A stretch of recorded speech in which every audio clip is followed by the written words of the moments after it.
70대 99%가 인생에서 가장 후회하는 10가지. 행복한 인생 3막 위해 이건 꼭 해라. 기자 명정수연 기자. 페이스북으로 기사 보내기, 트위터로 기사 보내기, 카카오 스토리로 기사 보내기, 카카오톡으로 기사 보내기, URL 복사로 기사 보내기, 바로가기, 이메일으로 기사 보내기, 기사 저장. 살다 보면 어떤 일이든 후회가 남는다. 미리 알았더라면 후회를 덜 남길 수 있었을까? 인생의 후반기를 보내고 있는 60대들은 그들이 지금껏 살아온 발자취 곳곳에서 후회를 발견한다고 한다. 인생 선배들이 가장 후회하는 것들은 무엇일까? 60대 99%가 후회하는 사실 10가지. 1. 더 많이 저축하라. 은퇴 후 가장 큰 고민은 경제적인 어려움이다. 고정 수입은 줄어들지만 자녀 지원비, 병원비 등 각종 지출은 늘어가는 탓에 생활고에 시달릴 수 있다. 젊은 나이에 저축을 하지 않으면 은퇴 이후 큰 고난을 겪게 될 수 있다. 2. 배우자의 소중함을 느껴라. 배우자는 평생을 함께 할 반려자다. 그러나 상대방의 소중함을 쉽게 간과해버리고는 한다. 나이가 들수록 곁에는 서로만 남게 된다. 자식도 소용없다. 배우자에게 최선을 다하며 앞으로의 노후를 그려나가자. 3. 노년을 함께 할 친구를 만나라. 배우자 다음으로는 친구가 가장 큰 자산이다. 취미 생활을 공유할 수 있는 친구, 자신의 속 얘기를 가감없이 털어놓을 수 있는 친구가 있다면 늙어서도 외롭지 않은 인생을 보낼 수 있을 것이다. 만일 평생을 함께 할 친구가 없다면 노년은 무척 외롭고 쓸쓸할지도 모른다. 4. 자식과 많은 대화를 나눠라. 자식들과 평소에 대화를 많이 나누지 않았다면 노년의 소중한 친구를 하나 잃는 셈이다. 나이가 들수록 자식과 친밀한 관계를 유지해야 후회 없는 자식 농사를 했다고 느낄 수 있을 것이다. 뿐만 아니라 자식과 건강한 유대감을 형성하는 것은 노년의 정신적 안정감에도 도움을 준다. 5. 건강을 관리하라. 건강이 중요하다는 사실은 누구나 알고 있지만 젊을 때는 이를 모르고 몸을 혹사시킨다. 그럴수록 고통받는 것은 미래의 나이다. 평생 운동과 식단 관리로 건강을 유지하는 습관을 가져야 한다. 6. 배움을 멈추지 말라.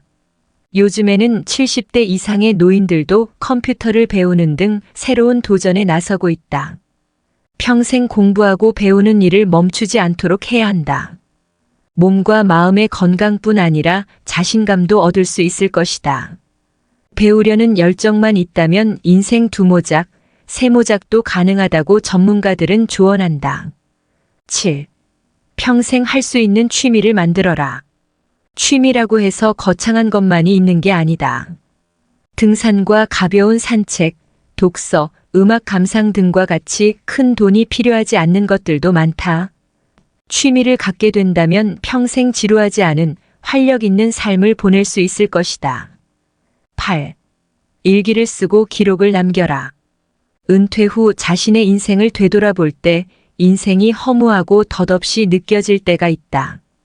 그럴 때 평생 자신이 걸어온 발자취를 돌아보고 정리하는 것이 필요하다. 이를 위해서는 젊을 때부터 기록을 남기는 습관을 가지는 것이 좋다. 매일 쓰지 않아도 틈틈이 기록하고 사진 등을 남겨놓으면 나중에 자신의 삶을 정리하는 데 도움이 된다. 9. 연금과 보험을 들어라. 노년기에는 뜻하지 않게 목돈이 들어가는 경우가 많다. 연금을 통해 안정적인 생활비를 마련하고 보험으로 예상치 못한 질병에 대비하도록 해야 한다. 저축과 같은 개념이기 때문에 아깝다고 생각하기보다 준비를 한다고 생각해야 한다. 10.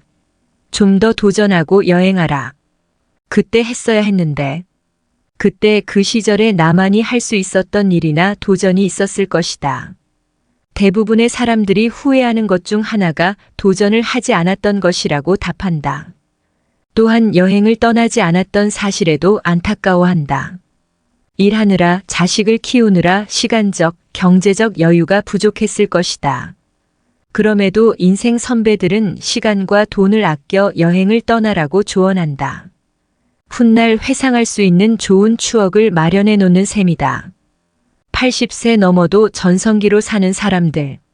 하버드대 지금 80대는 예전 60대. 기자명 마음건강길 편집팀.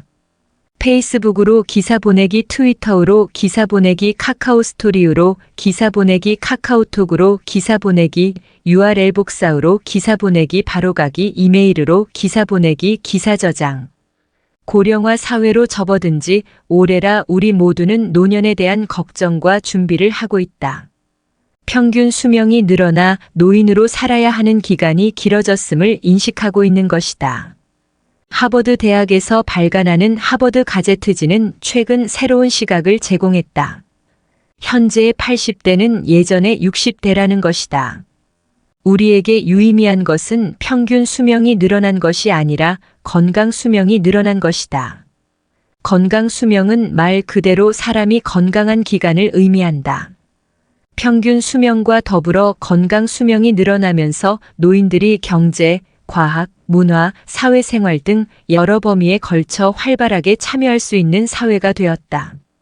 80세 이상이 전성기. 미국은 이미 80대의 사람들이 인생의 전성기를 누리는 것이 흔한 일이 되었다. 지난 2년간의 팬데믹 속에서 정치를 이끈 2명인 펠로시 하원 의장, 앤서니 파우치 국립알레르기연구소장은 모두 80세가 넘었다. 조 바이든 대통령과 공화당 상원 대표인 미치 매코넬은 곧 각각 79세, 80세가 된다. 문화예술계도 마찬가지이다. 영화 감독 클린트 이스트우드는 91세지만 작년까지 신작을 공개할 정도로 활발하게 활동 중이고 가수 조안 바에즈는 81세, 배우 리타 모레노는 90세의 나이임에도 영향력 있는 연예계 인사들이다. 루이스 립시츠 노인학 박사는 백신, 항생제, 위생 및 공중보건의 발달로 인해 최근 80대의 사람들이 전성기를 맞이하는 것이 당연해졌다고 설명한다. 20세기에는 기대 수명이 약 50대 정도였고 그보다 더 오래 살 경우 신체적, 정신적 질병이 있는 것이 대부분이었다. 하지만 평균 수명이 80대인 지금은 보다 많은 80대 노인들이 정신적, 육체적으로 활발하게 불편함 없는 노년기를 경험하고 있다. 예전에는 장수하고 성공적인 노년을 보내는 것이 몹시 예외적인 것이었으나 오늘날에는 당연하게 여겨진다. 노화 분야의 연구 역시 이에 발맞춰 쇠퇴하는 노년기가 아닌 건강하게 오래 사는 노년을 지향하게 되었다. 건강하게 오래 살기. 건강한 노화에서 중요한 것은 신체 건강뿐만 아니라 정서적 건강, 인지 건강, 장수 이렇게 총 4가지의 영역으로 이루어져 있다. 장수는 유전적인 요인도 있지만 최근에는 사회적 격차가 더 큰 영향을 미치고 있다. 실제로 소득과 교육 수준 등이 높아 사회적 이점을 누리는 사람들은 보통 더 건강하게 오래 사는 것을 보인다. 하지만 그보다 더 중요한 것은 후천적인 생활 방식이다. 규칙적인 운동, 건강한 식단, 금연 등은 유전적 요인과 사회적 격차를 뒤집을 수 있다. 또한 노년에도 삶의 목적성을 가지고 사회에 자신이 무언가 이바지하고 있음을 느끼는 활동을 계속하는 것을 전문가들은 추천한다. 사회적 연결을 유지하는 것은 활기차고 건강한 노년을 만들어준다.